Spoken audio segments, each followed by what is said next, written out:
Hello everyone and welcome back to the channel for a brand new Doctor Who video, a Doctor Who Series 13 video, no less. I'm sure you're all aware that on Sunday there was a Doctor Who Series 13 themed panel at San Diego Comic-Con at home, and we learnt lots of new information about the series in that panel, including a trailer which was released and some promo images and lots of other bits and pieces that the cast and Chris Chibnall let slip. I've gone back to rewatch the panel and compiled a list of every single thing that we learnt about Series 13. So without further ado, let's get on to it with the first item on the list, the surname of our new companion, Dan. So there's been some weird speculation about why we didn't already know Dan's surname. Obviously we know his first name because that was revealed to us on New Year's Day in the press release and preview clip when John Bishop was announced. But I don't actually think this is that unusual looking at previous examples. I'm pretty sure when Yaz, Graham and Ryan were announced, we only learnt their first names then. It wasn't until around about this same time in 2018, in the summer in San Diego Comic-Con, that we learnt their surnames. Nevertheless, as I say, fans have gone wild speculating about what the reason for not knowing Dan's surname yet could be. I've seen people say that he's perhaps related to a previous companion, so for instance Dan Noble, and that's why we haven't learnt his surname yet. It's a massive spoiler, but personally I never really bought into any of that. And now it's all been blown out of the water anyway, because the panel revealed, just in passing really, literally without any fuss whatsoever, that Dan's surname is Lewis. So we have Dan Lewis as our new companion. A fairly generic surname and a fairly generic name overall, to be honest, but hey, it does the job, I'm not complaining. Next, we found that prior to Series 13, the Doctor and Yaz have been travelling together for a considerable length of time. Now, we basically already knew this was going to be the case to some extent. It was just a question of how much time had passed between the end of Revolution of the Daleks and the start of Series 13. We still don't quite know how long that period is, admittedly, but Chris Chibnall did describe it as some time. So I think it's fair to say that there is a considerable gap there, and definitely something that Big Finish and other expanded media is going to have a lot of fun plugging in years to come. On to considerably more game-changing and monumental and exciting matters. The third thing that was revealed is that Series 13 is all one story. Host Melanie McFarland began the panel by describing Series 13 as a season that's unlike anything that we've seen before. And Chris Chibnall went on to elaborate that the series will be all one story, with every episode a chapter in a bigger narrative. He described it as the biggest story we've ever done, while the trailer revealed later in the panel described Series 13 as the Doctor's biggest adventure yet. Personally, I think this is immensely exciting. Fans have been clamouring to see a season-long story arc in New Who for as long as I can remember. Obviously we've seen it before in the classic era, with The Key to Time in the 4th Doctor's era and Trial of a Time Lord in the 6th Doctor's era, and of course every classic story was serialised to some extent, with stories like The Invasion, which is 8 parts, or The Daleks' Master Plan, which is 12. From filming, we already know that we go to lots of locations such as present-day Liverpool and the Crimean War, and a beach with weeping angels, and various places, and Chibnall himself did say that we're going to go to lots of different places and have lots of different characters and different monsters, but at the same time it's all going to be part of a bigger whole. This made me think of episodes like Praxius or Can You Hear Me, where lots of different locations and periods are visited within the space of the same story, so perhaps that sort of approach is what we're going to see, just on a much wider scale.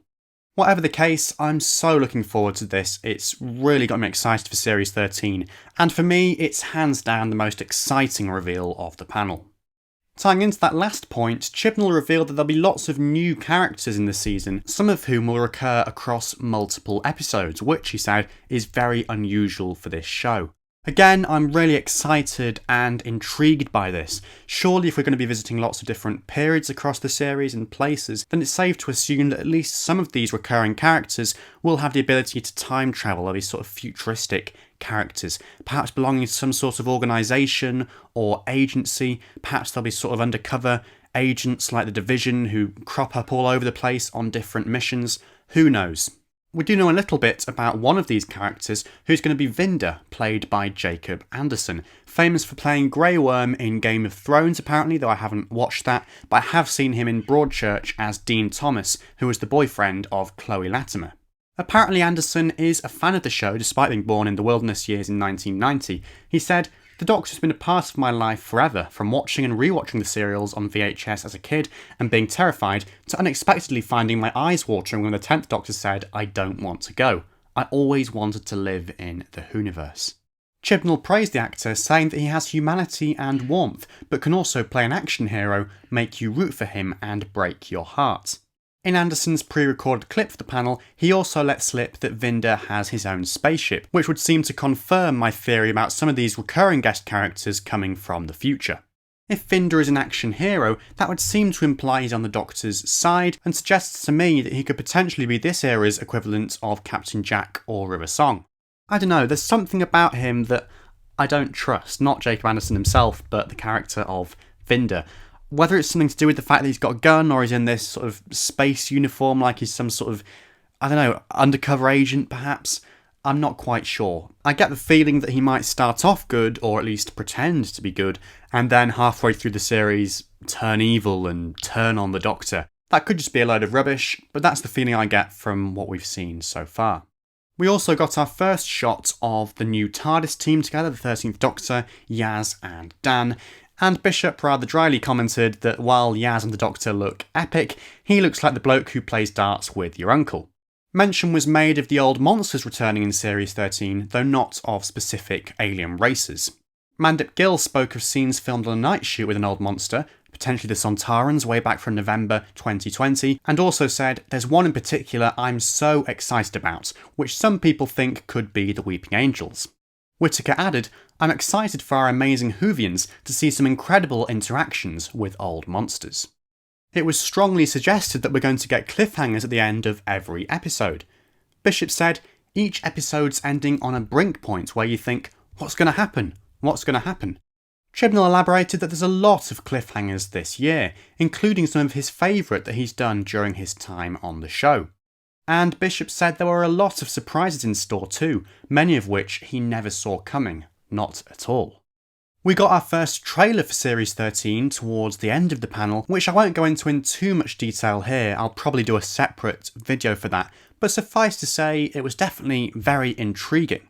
There were lots of shots of our main cast and of new character Vinder, no glimpse of any monsters either new or returning apart from a few flying robots, which some fans have taken umbrage with I think, but it's not that dissimilar to other trailers we've had before, such as the Series 10 Coming Soon trailer at the end of Return of Dr. Mysterio, or the one for Series 11 released at San Diego Comic-Con in 2018.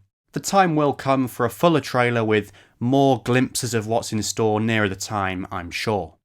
And before I finish, a quick detour for some behind the scenes tidbits that we learnt across the panel. The first week filming was spent predominantly, if not entirely, in the TARDIS. Jodie and Mandip often tease Bishop about how funny Bradley Walsh and Tosin Cole were. Prior to the start of filming and the reveal of his casting, Bishop spent a week with Walsh doing Soccer Aid and kept quizzing him about Doctor Who. During a dramatic showdown against a villain, with Anderson's character Vinder also present, Bishop accidentally lets rip. The team filmed lots of action scenes in the set pictured in the promo images, with monsters of some description. And everybody on the Doctor Who crew is incredibly passionate about what they do, with some people getting in at 2:30 or 3 AM in the morning to get ready to film. Last but not least, each member of the panel was invited to describe Series 13 in just one word. Mandip Gill said riveting, John Bishop said inspirational, Jodie Whittaker said mysterious, and Chris Chibnall said, rather enigmatically, swarm. Who or what could this swarm be? Could it be the flying robots from the trailer? Could it be the return of 4th Doctor enemy, the nucleus of the swarm? Or something else entirely? I did wonder myself whether Swarm could be some kind of organisation akin to VOR from Spyfall. Could it be the organisation that Vinder or some of the other recurring characters work for? Perhaps Swarm is an acronym. At this stage it really is too early to say, but I'm sure it will give fans something to speculate about in the weeks leading up to Series 13's broadcast. And that's everything. Are you excited for Series 13? What did you make of all the reveals from the San Diego Comic-Con panel? Do let me know in the comments section below. Please like the video if you enjoyed it, and also subscribe if you haven't already. Otherwise, thank you so much for watching, stay safe, and I'll see you soon for some more new videos in the future. Goodbye for now, guys.